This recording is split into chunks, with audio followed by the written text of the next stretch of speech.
All right, how you guys doing today? We about to get into a little discussion. First things first, don't make sure you like that video. Hit a little exit full screen, scroll a bit, like it, and full screen it back up. You feel me?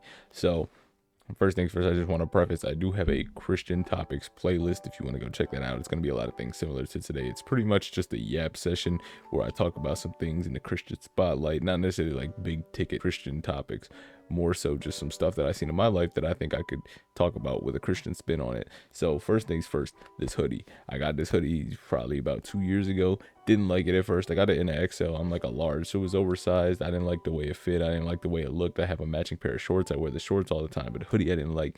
Looked at it today. I said, I'll put that on. And now I kind of like the way it fits. I like the way it looks. I don't know. But basically, I just thought in my head, I wonder if that's how God sees us. At first, he looks at us like, you're not a Christian or whatever. I'm not really liking how this is looking. You know, your life getting a bit crazy. And then one day he looks at us, you know, some changes. He's like, yeah, look at that guy down there. He's doing something. He's doing something. And then he puts us on. So let me pull out my list. I got a list of things that I wanted to discuss. But for the preface, yesterday was my little brother's graduation. So we went to that, right? And so you know how the students, you know, the valedictorian or whoever, they'll go give a speech. So I don't necessarily know if it was valedictorian, but two girls gave speeches. And one of the girls, she was talking about, oh yeah, I dreamt for this moment forever. The speech wasn't that good, but that wasn't the point. But in her speech, she did mention the fact that she was conversing with her dad about ideas for the speech, and she said then my mom threw her 2 cents in, and I'm like, okay, the 2 cents analogy, or not analogy, phrase, I suppose, you guys know where that comes from. That comes from the lady who was donating to the temple. She gave her last 2 cents versus the rich man that gave a whole lot of money, but it wasn't all his money, but the poor lady gave her only 2 cents. I'll put the verse in the chapter up on the screen. And then at the end she said, remember forever, and that got me thinking. I'm thinking, okay, so we use biblical language every day, but you also said your class will be remembered forever. That's cap. Class 2024. Nobody's gonna, or whatever year it is. 2024. It's 2020.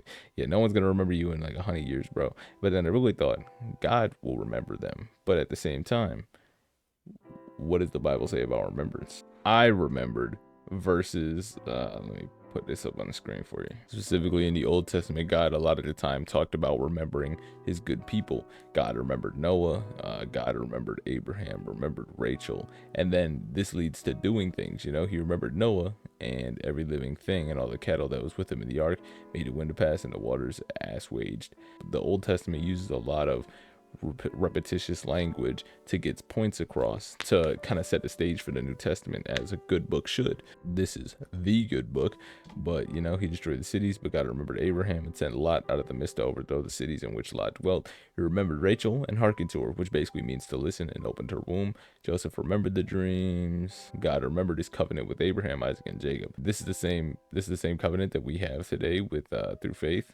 And even for stuff that we should remember, you know, they remembered not his hand of the day where he delivered them from the enemy, talking about Israel. And I'm not going to sit here and cap like I was looking at these beforehand. You know, I kind of just come into here with a raw kind of spiel. It's just kind of, I wrote down what I wanted to hit on, and then we're going to look some stuff up, liken it to whatever, because I also made another video talking about seeing God in all things, and I think that video was beautiful as well. But in Isaiah, take a harp, go by the city, that harlot has been forgotten. Make a sweet melody, sing many songs, that thou mayest be remembered.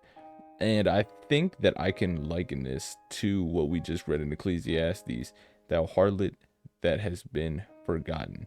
He's talking about the harlot that's been forgotten. So harlot is basically, you know, a prostitute, whatever the case is, that we know is a sinful activity. He's saying that she's been forgotten, make a sweet melody, sing songs, that she should be remembered. Why should she be remembered? And he's saying, put off concerning the former conversation the old man, which is corrupt according to his deceitful lust. Put on the new man after you've been renewed in the spirit of your mind. And he's telling this harlot, you know, you've been forgotten. Now, how else can you put on this new man unless you remember the old man? And I'm not necessarily saying that you have to remember these ways and go live in them, but at the same time, you can't be a new creation without the old one. You can't necessarily forget that, because then it's part of your testimony that you can use to spread the gospel. And in Corinthians, in my video, we're supposed to stay slaves, where I was talking about, oh, we're supposed to stay in the same spot when we sin. not necessarily stay in the same spot mentally and engaging in that sin, but in the same spot as that's where you can be used. And how else can you be used the way you were used unless people forget the way you used to act? If everybody just knows you as do good Christian man, then obviously you can inspire some people, but you also can tell some people, look at me. And even with Paul in, all his epistles, he says, I was the chiefest sinner among you. He remembers that. All this to lead into Proverbs 10:17, good people will be remembered as a blessing, but the wicked will soon be forgotten. If we stay wicked, we're going to be forgotten. But these good people, they're going to be remembered. Not necessarily because what they did was so grandiose, but Pastor Paul brought up in his sermon funerals a little bit ago, and he was talking about, yeah, everybody talks about the good things they do and how that justifies them and they were a good person. It doesn't. But, they remember those people and their blessings, what they contributed to on earth. Because you can also choose to think of your old self or even you now being remembered in somebody's head as, oh, this person said this person said that. This person would move like this person would do this. When you think of, or when your parents say, this person's doing this, you should be doing this, blah, blah, blah, blah, blah, or be like this friend, go hang out with this friend, they do that, XYZ. It kind of functions the way that we think of what would Jesus do, for a sense. We remember him and we use it as a blessing. Well, Jesus was a blessing in many different ways. I feel like I'm going off on a tangent. It just kind of irked me, the remembered for everything, because I'm not necessarily saying they're wicked, but at the same time, the wicked will soon be forgotten. I don't want to say that, but it just, that phrase, it stuck with me. And it's more of a personal thing. Recently I've been getting more into politics, not because I want to, just because I feel like I kind of have to with the state that our society's going. And they were saying, oh yeah, this lady's the first lady from our high school to go into college, flag football, whatever, and they were clapping crazy. But before that, she was talking about future veterans of the school, and they didn't clap as hard. And I was thinking, dang, they didn't clap it for as hard as future veterans, but the clapping is hard for these women going into sports or whatever. And I'm thinking, dang, equality, you know what I'm saying? Women are breaking into football, if they want to play football, sure. And then I started thinking, men aren't really trying to break into the same things. And I guess you can say arguably that society benefits men a little bit more.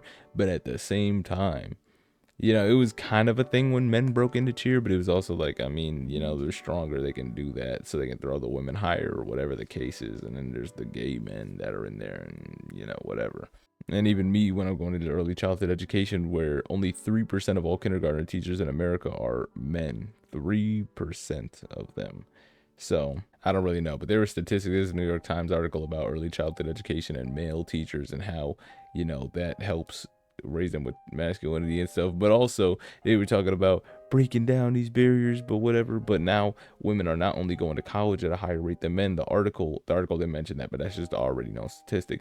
But the men were but they were saying how men now are going behind earlier in school due to the lack of male educators, because apparently there's not that way to not control them, but their learning style is different. When all these women are seen as nurturers and trying to teach these men, they're not getting into the science of what it really is to be a man and what a man looks for when a man's trying to learn.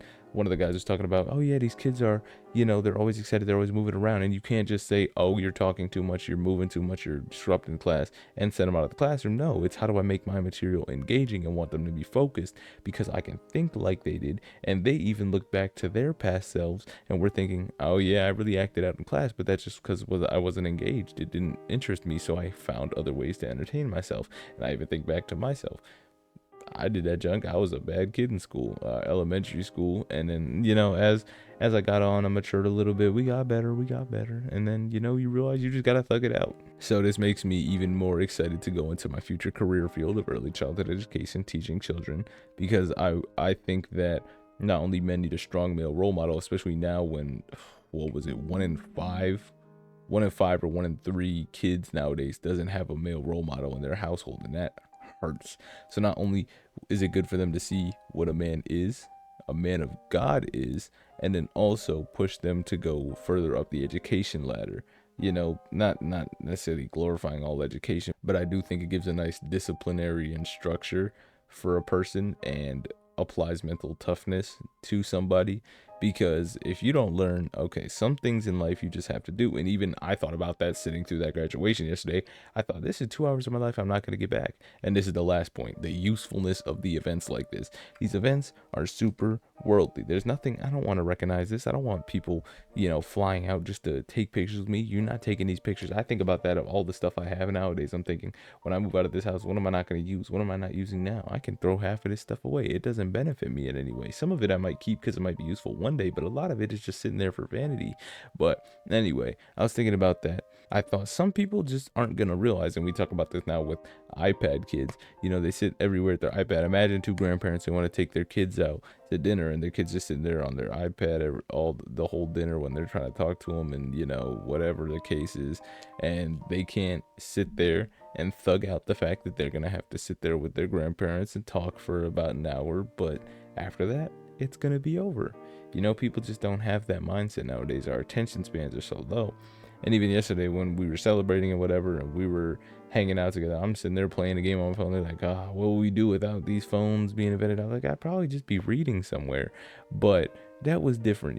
I have no problem listening to my parents when they say, we're going here, we got to do this, we got to do that. I think we're going to get it over with, and that's going to be it. Same way with the school year. I get my assignments done quick as possible so then I can relax after the fact. And I think that's what school provides. That's good. But at the same time, you can learn that elsewhere and in the house, and the idea that you have to submit sometimes, as we should submit to God first and foremost. That's our relationship to him. School provides a good framework for that, and I want these kids, for our future, to not only be able to walk out doing things they don't necessarily want to do, because we don't do everything we want to do. If we did everything we wanted to do, we'd be living in sin all the time. So it's even, we have to kill our flesh. It's the same thing in life. You got to kill your flesh. Even if you're Christian or religious or non-religious, you got to know that skill set.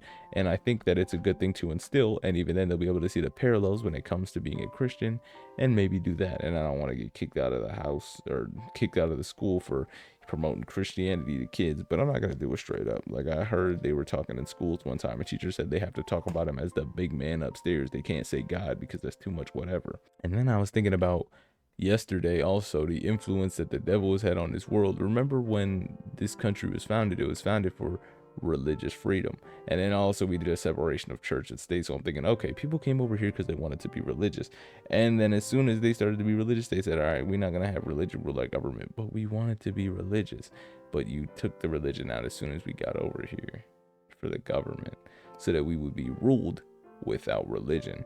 Meaning we're putting everything that all of our cultural framework is not in religious hands, which is why I'm starting to get into politics a little bit, but not really too much. I don't like it. It's stressful and it's angry and it's not good, at least in America. Also, I'm sorry for the lateness of this video. Like I said, we were at my brother's graduation yesterday, so I went from work, we ate dinner, we went to the graduation. I didn't really have time to record or edit anything. And then this video was actually spontaneous. I was supposed to do the review for a thing, but I thought after being at the graduation, I had so many points that I wanted to hit on that I thought I can make another yap session video. So I hope you guys enjoyed the video. All right, that's going to be the end of the video. Hope you guys have yourselves fantastic rest of your day. Peace.